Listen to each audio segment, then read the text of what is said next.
ceux qui ne savent pas, c'est le repas que Jésus-Christ a institué avant de partir au calvaire. Donc c'est donc un mémorial. Il y a quelques jours, quelqu'un m'a demandé, Pasteur Georges, tu pourrais m'expliquer ce que c'est la grâce de Dieu? Je crois que c'est la meilleure de toutes les questions au monde. Vous posez cette question, c'est me demander ce que Jésus a fait pour moi. Waouh! Je pense que c'est la plus belle des questions. Tu pourrais m'expliquer ce que c'est que la grâce de Dieu? C'est la raison de la venue sur terre de Jésus-Christ. C'est la raison de sa vie, on pourrait dire, la raison de sa vie. Jésus, ça veut dire l'éternel et salut et secours. Dieu sauve, Dieu rachète, Dieu délivre. La substance même de son être, c'est ça.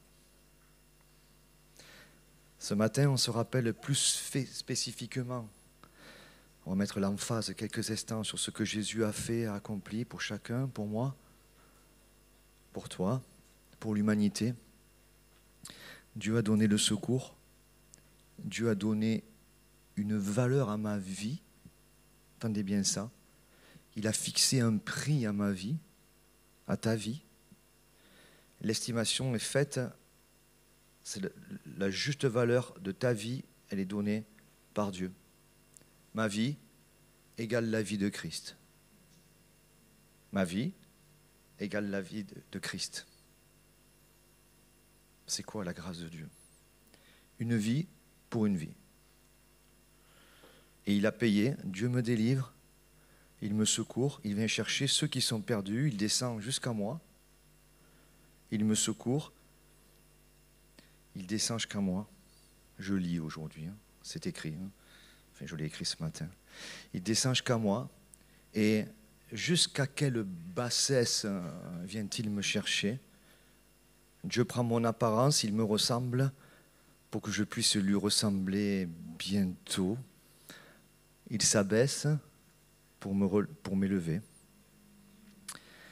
1 Timothée 1,15, c'est la grâce de Dieu. 1 Timothée 1,15. C'est une parole certaine. Vous entendez? Là, c'est plus mon écriture à moi, là, c'est la Bible. Là. C'est une parole certaine et entièrement digne d'être reçue que Jésus-Christ est venu dans le monde pour sauver les pécheurs dont je suis le premier.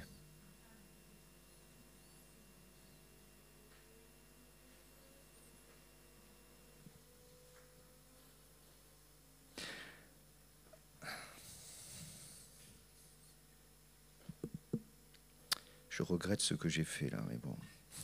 D'avoir écrit le texte, maintenant il faut que je le lise. Ok, c'est parti. Le camion se gare devant un pub en Bretagne, non loin de Brest. C'est l'été, l'après-midi. C'est la première fois que je viens en Bretagne. Il fait gris bizarrement. C'est l'été, mais il fait froid. Il fait gris et il fait froid partout, surtout dans mon cœur.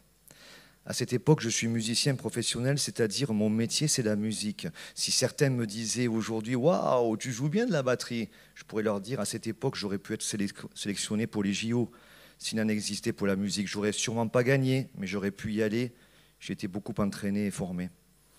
Le camion se gare devant ce pub breton, 7e ou 8e journée de tournée qui avait commencé en Normandie et qui devait se terminer vers Toulouse. Nous sommes 3 musiciens, plus la copine d'un des musiciens qui nous organise les tournées. On s'entend bien. Musicalement, ça joue assez bien. Un répertoire assez rock de compositions dont les titres seuls peuvent évoquer l'esprit du groupe. Someone in my head. Ce matin, je parle anglais, attention. Something good is gonna happen. Et en français, ce monde-là résiste encore sous les coups de la douleur. Chouette ambiance. Un des musiciens est prof de psycho. Je lis à cette époque des romans de Stephen King. Vous n'êtes pas assez choqués. Et nous roulons beaucoup sur les routes de France. Il ne faut pas lire Stephen King. Le camion est garé Nous sommes à l'avance, il nous reste du temps avant l'heure du rendez-vous pour décharger le matériel de musique, installer, faire les balances, manger, jouer, ranger, dormir, reprendre le camion, etc. Mon cœur ce jour-là connaît une des pires crêtes descendantes de sa vie. Il voudrait quitter mon corps car il ne peut plus cohabiter. Ça ne va pas du tout. Pas du tout, presque pas dormi, épuisé, perdu, errant, meurtri, amaigri, sali. Et en plus, on a traversé Brest juste avant, c'est dire.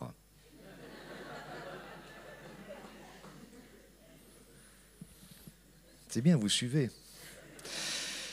Il faut que je m'échappe de là, je dois aller crier, pleurer quelque part. Sans eux, il n'y a pas de place pour autre chose. Je lance. Je vais faire un tour. La manager lance. Super, je viens avec toi. Non, je veux être seul. Ok, on balade quelques instants. Je ne sais pas si elle a compris, mais la balade devient un petit tour qui nous ramène bien vite vers le camion. Je dois me débarrasser d'elle, c'est mon objectif, car je veux être seul, alors que je suis mal. Une fois arrivé, je leur dis que j'ai besoin de repartir marcher seul. Je l'avais repéré, cette église, cette cathédrale. C'est là que tu dois mettre les faits. Plutôt que de le mettre sur les annonces. Je l'avais repéré, cette église, cette cathédrale. C'est là que je veux aller. Ça vous fait rire. Hein. Peut-être que là-bas, il y aura quelque chose. Peut-être que quelqu'un me parlera, me donnera une solution pour m'en sortir. J'y rentre, c'est grand, c'est haut, c'est beau. Il y a juste 2 personnes plus loin, quelques paroles lointaines. Je m'assois et je pleure longuement. Je cherche dans ma tête.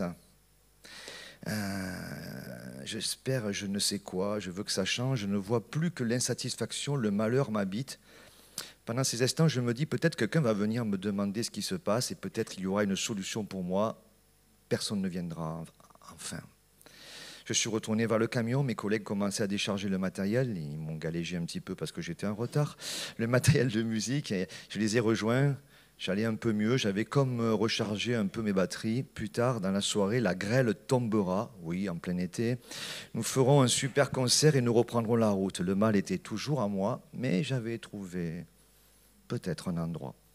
Je suis rentré dans ces lieux, dans ces églises de nombreuses fois les mois suivants. L'hiver a passé et le malheur qui habitait dans mon cœur s'installait de plus en plus en moi et autour de moi. Si j'avais pu voir, si j'avais pu comprendre ce qui se passait, je cherchais vers Dieu et il fit tout le chemin. Cet hiver-là, le malheur présenta son projet de divorce. Cela ne pouvait pas être autrement. Je me vois dans ce bureau d'avocat à écouter ce que cela allait coûter, mais que tout se déroulerait bien. 3 rendez-vous et l'affaire était pliée. Tout s'est bien terminé. Hein.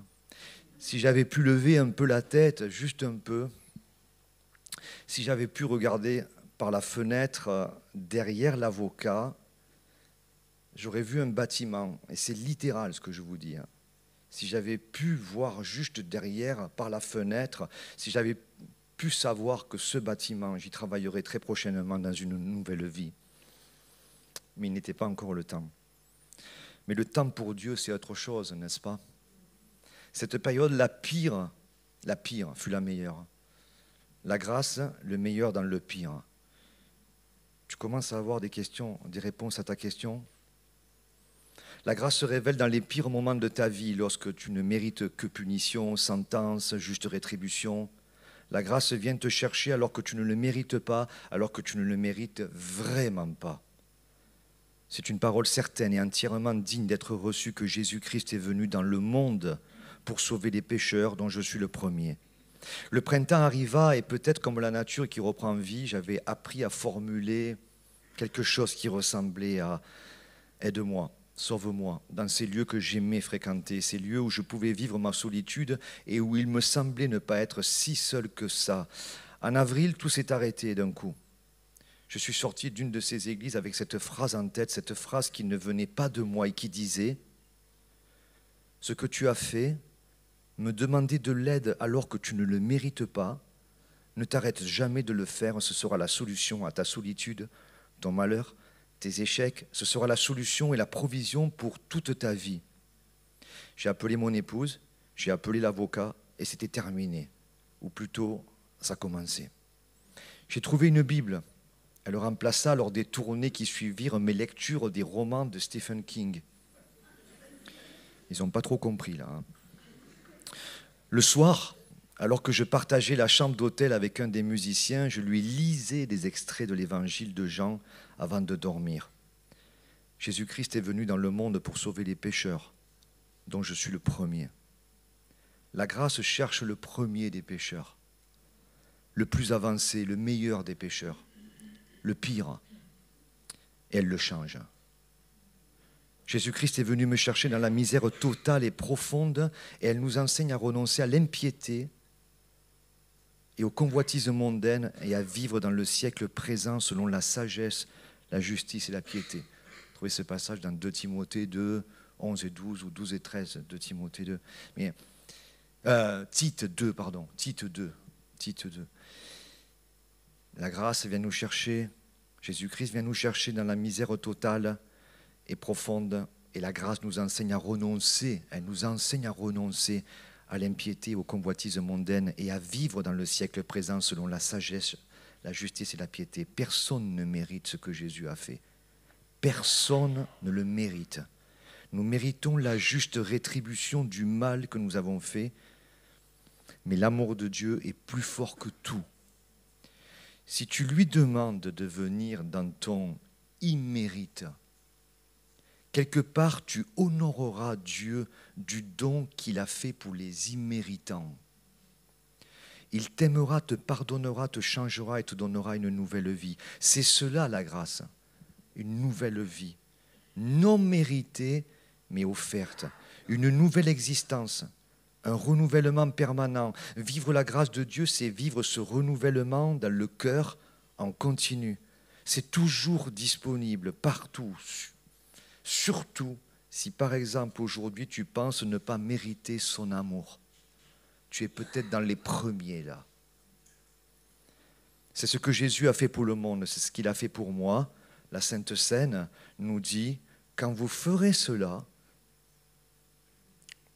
vous vous rappellerez que j'ai donné ma vie pour que tu mérites l'imméritable.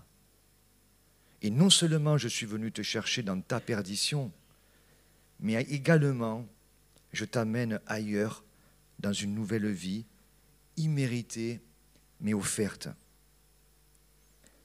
La grâce, cela ne se mérite pas, mais la grâce, cela ne se refuse pas.